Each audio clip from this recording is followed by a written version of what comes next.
Captain, மேல போயிட்டு இருக்கோம். ஆனா நாம நினைச்ச ஆழத்துல நிறுத்த முடியாது. ஸ்ட்ரைட்டா தண்ணிக்கு மேல போயிடும். டார்பிடோ டியூப்ல என்ன பிரச்சனை? டேங்க் பிரஷர் பைப்ல லீக் சார். ஃபுல் பிரஷர் இல்லைன்னா டார்பிடோவை ஃபயர் பண்ண முடியாது.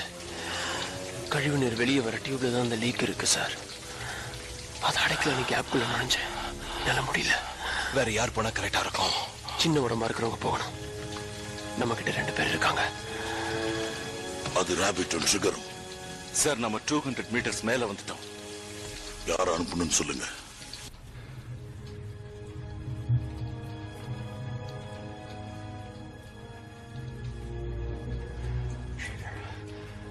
Trigger. Lay out with tank. Move it, son. You got a job to do.